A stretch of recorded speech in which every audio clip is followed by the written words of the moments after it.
Hello everyone, welcome to our YouTube channel Knowledge Junction Learn with Sweetie. എല്ലാവർക്കും ഒരിക്കൽ കൂടി നമ്മുടെ പുതിയൊരു വീഡിയോയിലേക്ക് സ്വാഗതം. ദളിത് ആദിവാസി അവകാശങ്ങൾക്കായി പോരാടിയ ചിന്തകനായ കെ കൊച്ച് അന്തരിച്ചു. ഇദ്ദേഹത്തെക്കുറിച്ചാണ് ഇന്നത്തെ നമ്മുടെ വീഡിയോയിലേക്ക് കടക്കുന്നതിന് മുൻപായി അദ്ദേഹത്തിൻ്റെ മരണവാർത്തയായ പത്രവാർത്ത നമുക്കൊന്ന് വായിക്കാം. ദളിത് ചിന്തകനും എഴുത്തുകാരനും പ്രശസ്ത സാമൂഹിക പ്രവർത്തകനുമായ കെ കൊച്ച് 76 വയസ്സ് അന്തരിച്ചു. കോട്ടയം മെഡിക്കൽ കോളേജ് ആശുപത്രിയിൽ ചികിത്സയിലായിരുന്നു. ക്യാൻസർ രോഗബാധിതനായിരുന്നു. അദ്ദേഹത്തെക്കുറിച്ച് അദ്ദേഹത്തിൻ്റെ ജീവചരിത്രം നമുക്കൊന്ന് നോക്കാം. കെ കൊച്ച് ജനനം 2 ഫെബ്രുവരി 1949, മരണം 13 മാർച്ച് 2025. ഒരു ഇന്ത്യൻ ദളിത് ചിന്തകനും എഴുത്തുകാരനും സാമൂഹിക പ്രവർത്തകനുമായിരുന്നു. സമഗ്ര സംഭാവനകൾക്കുള്ള 2020 കേരള സാഹിത്യ അക്കാദമി അവാർഡ് അദ്ദേഹത്തിന് ലഭിച്ചു. അദ്ദേഹത്തിൻ്റെ ജീവചരിത്രം: 1949 ഫെബ്രുവരി 2 കോട്ടയം ജില്ലയിലെ കല്ലറയിലാണ് കൊച്ചു ജനിച്ചത്. അദ്ദേഹത്തിൻ്റെ ആത്മകഥയായ ദളിതൻ അദ്ദേഹത്തിൻ്റെ ഏറ്റവും ശ്രദ്ധേയമായ കൃതിയാണ്.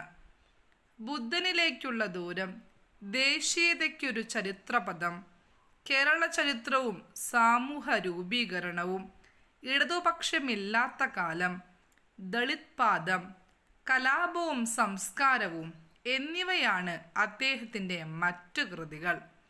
2025 മാർച്ച് 13 തൻ്റെ 76 വയസ്സിൽ ക്യാൻസർ ബാധിച്ച് കൊച്ചു മരിച്ചു. ദളിത് സമൂഹത്തിൻ്റെ നാവായി നിറഞ്ഞു നിന്ന കൊച്ച് വിദ്യാർത്ഥിയായിരിക്കെ 16 ദിവസം ജയിൽ ശിക്ഷ അനുഭവിച്ചിരുന്നു. അടിയന്തരാവസ്ഥയെ തുടർന്ന് 6 മാസക്കാലം ഒളിവിലുമായിരുന്നു. 1949 ഫെബ്രുവരി 2 കോട്ടയം ജില്ലയിലെ കല്ലറയിലാണ് ജനനം.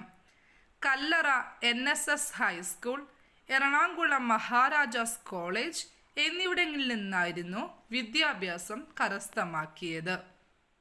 അദ്ദേഹത്തിൻ്റെ പ്രധാനപ്പെട്ട പുസ്തകങ്ങൾ നേരത്തെ ഞാൻ സൂചിപ്പിച്ചതാണ്, എങ്കിലും ഒരിക്കൽ കൂടി നമുക്കൊന്ന് കേൾക്കാം. ആത്മകഥയായ ദളിതൻ അദ്ദേഹത്തിൻ്റെ ഏറ്റവും ശ്രദ്ധേയമായ കൃതിയാണ്. അംബേദ്കർ ജീവിതവും ദൗത്യവും, ബുദ്ധനിലേക്കുള്ള ദൂരം, ദേശീയതയ്ക്കൊരു ചരിത്രപാഠം, കേരള ചരിത്രവും സാമൂഹിക രൂപീകരണവും, ഇടതുപക്ഷമില്ലാത്ത കാലം, വായനയുടെ ദളിത് പാഠം, കലാപവും സംസ്കാരവും തുടങ്ങിയവയാണ് ഏറ്റവും പ്രധാനപ്പെട്ട കൃതികൾ. അതിലേറ്റവും ശ്രദ്ധേയമായത് ദളിതനാണ്. സമഗ്ര സംഭാവനകൾക്കുള്ള 2020 കേരള സാഹിത്യ അക്കാദമി അവാർഡ് ലഭിച്ചിട്ടുണ്ട്. വചനം ബുക്സ് സാഹിത്യകാരനായ നാരായണൻ്റെ പേരിൽ ഏർപ്പെടുത്തിയ അവാർഡ്, വൈക്കം ചന്ദ്രശേഖരൻ നായർ പുരസ്കാരം ഉൾപ്പെടെ നിരവധി പുരസ്കാരങ്ങൾ ലഭിച്ചിട്ടുണ്ട്.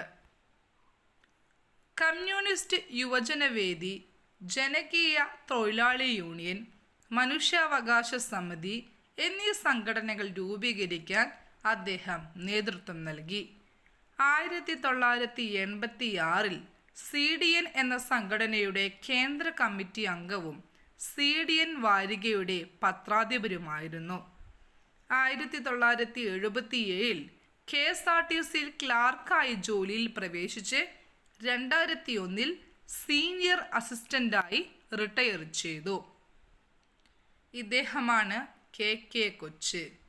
ദളിത് രാഷ്ട്രീയത്തിൻ്റെ അകം കണ്ട ജ്ഞാന സഞ്ചാരിയാണ് അദ്ദേഹം. തളരാത്ത ദൈഷ്ണികത പോരാട്ട വീര്യത്തിൻ്റെയും ജാഗ്രതയുടെയും മറുപേരായിരുന്നു കെ കൊച്ച്. ജാതീയതയിൽ മുങ്ങിയ പൊതുശീലങ്ങളോട് രാജിയാകാതെ അദ്ദേഹം ചരിത്രത്തെയും വർത്തമാനത്തെയും നിരന്തരമായി വിചാരണ ചെയ്തു. സ്വന്തം ബോധ്യങ്ങളുടെ വെളിച്ചത്തിൽ മാത്രം സഞ്ചരിച്ചു. ദലിത് ചിന്തകൻ, സാമൂഹിക പ്രവർത്തകൻ എന്നീ നിലകളിലെല്ലാം മായാത്ത കയ്യൊപ്പിട്ടാണ് അദ്ദേഹം മടങ്ങുന്നത്. പുരോഗമനത്തെക്കുറിച്ച് വാ തോരാതെ സംസാരിക്കുന്ന മലയാളിയുടെ ഉള്ളിൽ ഒളിഞ്ഞിരിക്കുന്ന ജാതീയത തുറന്നു കാട്ടുന്നതിനുള്ള പോരാട്ടത്തിനിടെ ദലിത് ജീവിതത്തിൻ്റെ തീവ്ര യാഥാർത്ഥ്യങ്ങളും അദ്ദേഹം കാട്ടിത്തന്നു. അവരുടെ ക്ഷേമത്തിനായി നിരന്തരം പോരാടി. തൻ്റെ ആത്മകഥയ്ക്ക് ദലിതൻ എന്നല്ലാതെ മറ്റൊരു പേരിടാൻ അദ്ദേഹം ആലോചിച്ചിട്ടുണ്ടാവില്ല. അദ്ദേഹത്തിന് അതിനാകുമായിരുന്നുമില്ല. പുല്ല് വിറ്റ് കിട്ടിയ വരുമാനം കൊണ്ടാണ് കൊച്ചിൻ്റെ അമ്മ കുഞ്ഞുപെണ്ണ് വീട് പുലർത്തിയത്. പാലും പഞ്ചസാരയും ചേർത്ത ചായയോ കാപ്പിയോ വീട്ടിലൊരിക്കൽ പോലും ഉണ്ടായിട്ടിരുന്നില്ല. ജീവിതത്തിൻ്റെ പിന്നാമ്പുറങ്ങളിലേക്ക് തള്ളപ്പെടുന്ന ദലിത് ജീവിത വ്രതകൾ അദ്ദേഹം കുട്ടിക്കാലത്തെ അറിഞ്ഞ യാഥാർത്ഥ്യമായിരുന്നു. ഭക്തിമാർഗം, യുക്തിവാദം, ഇടതുചിന്ത, ദലിത് ചിന്ത വേറിട്ട വഴികളിലൂടെയായിരുന്നു അദ്ദേഹത്തിൻ്റെ സഞ്ചാരം.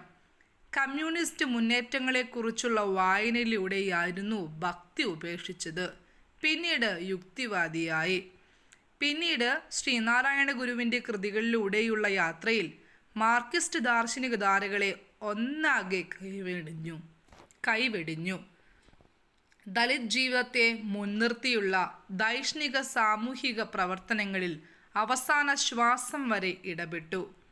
ആ ദൈഷ്ണിക സംഭാവനകളെ വിസ്മരിച്ചുകൊണ്ട് കേരള സമൂഹത്തിന് മുന്നോട്ടു പോകാനായി സാധിക്കില്ല. സ്കൂളിൽ പഠിക്കുമ്പോൾ പാവം കുട്ടിയായിരുന്ന കൊച്ച് വർഷങ്ങൾക്കു ശേഷം നക്സലൈറ്റായി അറസ്റ്റ് ചെയ്യപ്പെട്ടത് ബന്ധുക്കൾക്കും നാട്ടുകാർക്കും വിശ്വസിക്കാനേയായിരുന്നില്ല. അവിശ്വസനീയമായ അത്തരം ഇടപെടലുകൾ പിന്നീട് നിരന്തരം നടത്തി. മധുരവേലി ഇൻഫന്റ് ജീസസ് LP സ്കൂളിലായിരുന്നു പ്രാഥമിക വിദ്യാഭ്യാസം.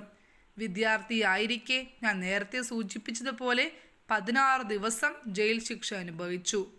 പ്രീ ഡിഗ്രി വിദ്യാർത്ഥിയായിരിക്കുമ്പോൾ രാഷ്ട്രീയ പ്രവർത്തനോടൊപ്പം സാഹിത്യത്തിലും മുഴുകി. ഞാൻ നേരത്തെ സൂചിപ്പിച്ചതുപോലെ തന്നെ കമ്മ്യൂണിസ്റ്റ് യുവജനവേദി, ജനകീയ തൊഴിലാളി യൂണിയൻ, മനുഷ്യാവകാശ സമിതി എന്നീ സംഘടനകൾ രൂപീകരിക്കുന്നതിന് നേതൃത്വം നൽകി. CDN സംഘടനയുടെ കേന്ദ്ര കമ്മിറ്റി അംഗവും CDN വാരികയുടെ പത്രാധിപരുമായിരുന്നു. സൂചകം വാരികയുടെ പത്രാധിപത്യവും വഹിച്ചു. വല്യച്ഛൻ പകർന്ന തീ പാറുന്ന ഓർമ്മകളിൽ നിന്നാണ് ദലിത് അവസ്ഥയുടെ തീവ്രത അദ്ദേഹം ആദ്യമായി അനുഭവിച്ചത്. അവഗണനയുടെ ഓരങ്ങളിലേക്ക് മാറ്റി നിർത്തപ്പെട്ട സ്വന്തം ജനതയെ കരകയറ്റാനുള്ള ഇച്ഛാശക്തി എക്കാലവും പ്രകടിപ്പിച്ചു. അർബുദം പിടികൂടിയപ്പോഴും അത് ശരീരത്തിലല്ലാതെ ആ നിതാന്ത ജാഗ്രതയിൽ തൊട്ടിട്ടില്ല. ഏവർക്കും നമ്മുടെ വീഡിയോ ഇഷ്ടമായെന്ന് വിചാരിക്കുന്നു. ഇഷ്ടമായെങ്കിൽ ലൈക്ക് ചെയ്യാനും ഷെയർ ചെയ്യാനും ഫോളോ ചെയ്ത് സബ്സ്ക്രൈബ് ചെയ്യാനും മറക്കരുത്. Thank you for watching.